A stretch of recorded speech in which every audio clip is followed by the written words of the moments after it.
Why isn't there air in outer space?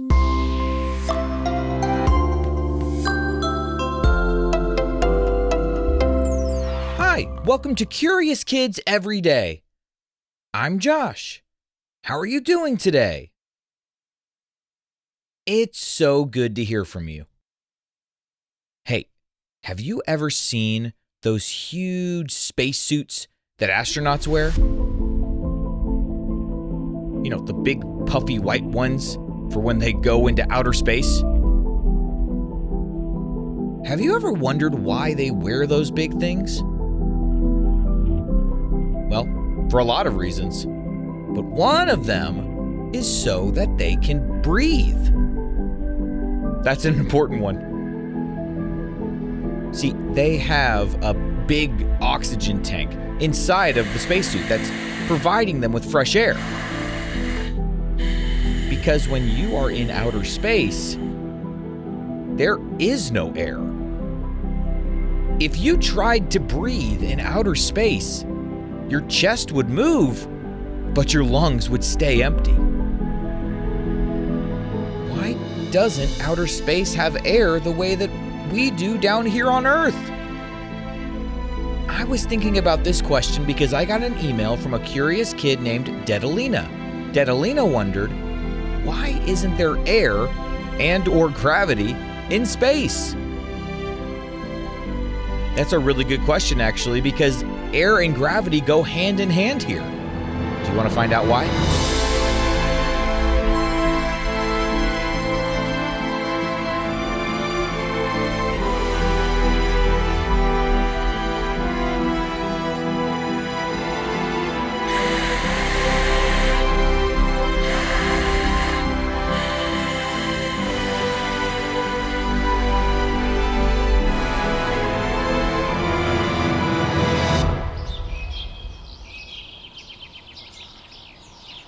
Well, first, let's remember what air really is. Air is made of tiny pieces called molecules. The air around you is mostly nitrogen and oxygen molecules, plus a little bit of other gases. When you breathe, oxygen is the thing that fuels your body. Your lungs take in the oxygen molecules, and then your blood transfers it to all the different parts of your body. And this keeps you alive every day. So, why does Earth have all these molecules floating around us, but for some reason outer space doesn't? Well, the biggest reason is gravity.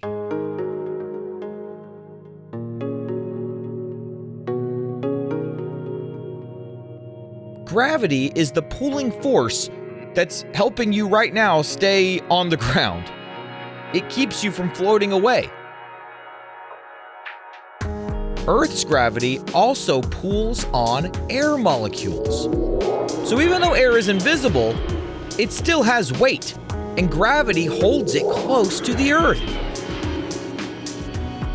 Now, the other important part of this is something called atmosphere. Our Earth has the perfect atmosphere to support life. Like, it's unbelievable. It's crazy. Our atmosphere is just the right mixture of gases to help us breathe and live. And Earth's atmosphere is thicker near the ground because gravity pulls the molecules downward. This is why you have plenty of oxygen to breathe down here where we live. But as you go higher and higher, the atmosphere gets thinner and thinner. That means there are fewer and fewer oxygen molecules in the same amount of space.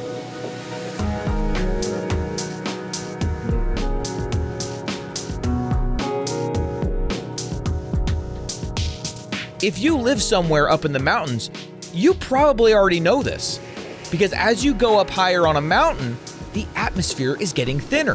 There are fewer oxygen molecules to fuel your body.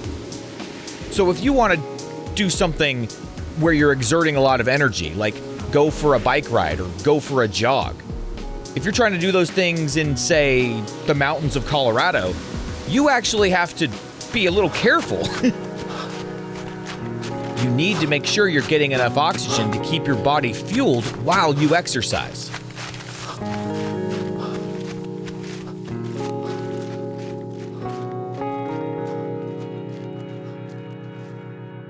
Now, if you kept going up past the mountains, like up into the sky, eventually the atmosphere becomes so thin that it's almost empty.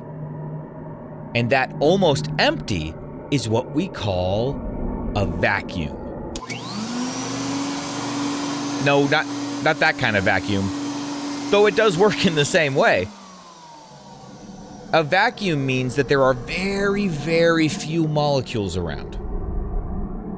Outer space is the biggest vacuum that we know. It's not perfectly empty, but it's close enough that your lungs cannot get oxygen from it. So, why doesn't outer space hold on to those molecules the way that Earth does? Well, because gravity gets weaker the farther you go from Earth. Earth can only pull its atmosphere so far. Past a certain distance, there just isn't enough pull to keep those molecules hanging around. Also, space is huge. Even if a few molecules are floating out there, they're spread out over an enormous area. Imagine if you had a little cup of coffee and you went to the beach and you poured the coffee into the ocean. Now, the coffee is in the ocean now, that's true, but it's going to be so spread out that you would never notice it in one spot. That's a little like how molecules are out in space.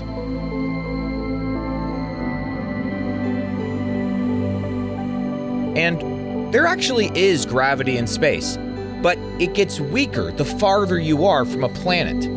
Gravity comes from massive objects like Earth or the moon or the sun pulling on things around them. Far away from those objects, the pull is much weaker, which is why astronauts can float even though gravity is still there.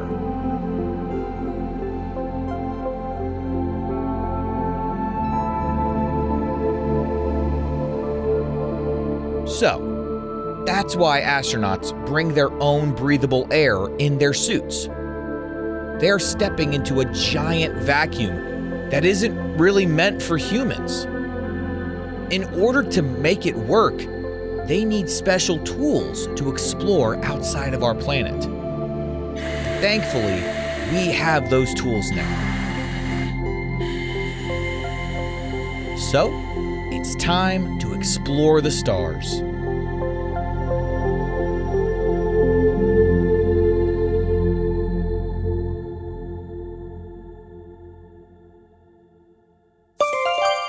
Okay, let's have a quick quiz.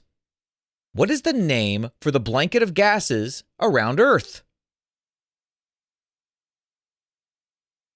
That's called the atmosphere. And what force helps hold those gases near Earth? It's called gravity. What do we call a place with very, very few molecules? We call it a vacuum. Let's play true or false. True or false? Air is made of tiny molecules that you cannot see. That is true. True or false? Earth's gravity pulls on air the same way it pulls on people. That's true. True or false? The atmosphere gets thicker the higher you go. False. It gets thinner. Would you rather ride in a submarine deep underwater or ride in a spacecraft far above Earth?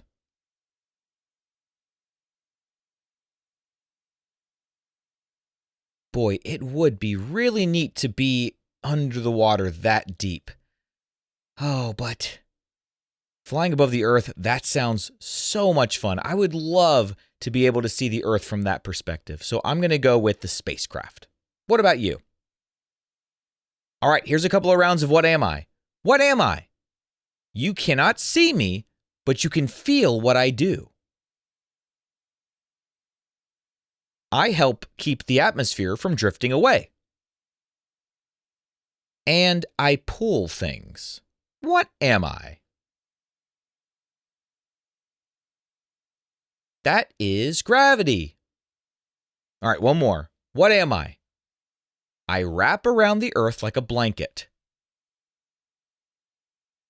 I'm made of gases like nitrogen and oxygen. And I get thinner the higher you go. What am I? If you said the atmosphere, you are right. All right, let's play spacesuit or not. I'm going to name a place and you tell me, would you need a nice sealed spacesuit to survive there? Are you ready? What about the surface of the moon? Would you need a spacesuit? Definitely. What about a beach on Earth? Nope, the oxygen in our atmosphere would keep you safe. What about outside of a spaceship far above Earth?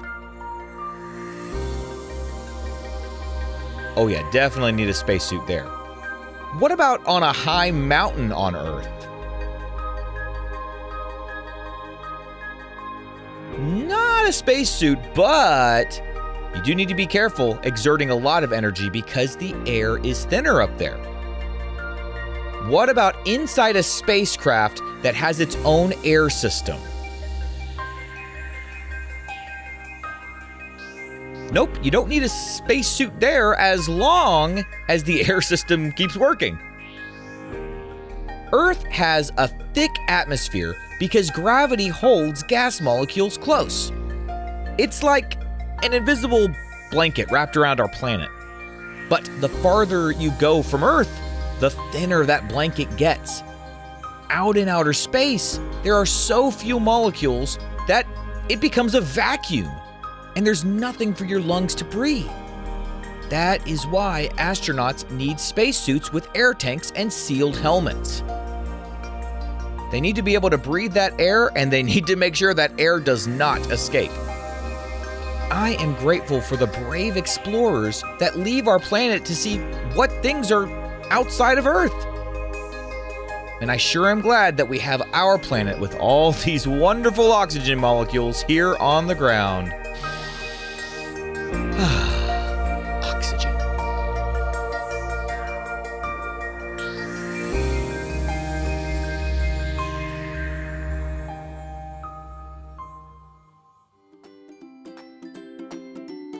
What kind of question do you think we'll ask tomorrow on Curious Kids Every Day? I can't wait to find out. So until then, keep asking questions and stay curious, kids. And we've got some birthdays today. Today is Fox's birthday. Fox is from New Jersey, and Fox is turning 4. Happy birthday, Fox. Jack is all the way over in Australia, and Jack is turning 7. Happy birthday, Jack. Donovan is from West Virginia, and Donovan is turning 9. Happy birthday, Donovan. Lily is from Texas, and Lily is turning 8. Happy birthday, Lily. And Cassie is from Texas, and Cassie is turning 6. Happy birthday, Cassie. To all the grown-ups listening, if your curious kid wants their birthday mentioned on the show, please visit supportcuriouskids.com and join the Curious Kids Club. That's supportcuriouskids.com. Oh, and please visit CuriousKidsEveryday.com to get a free printable with activity ideas that don't involve screens. Those are the best kinds of adventures to have. That's CuriousKidsEveryday.com. See you tomorrow.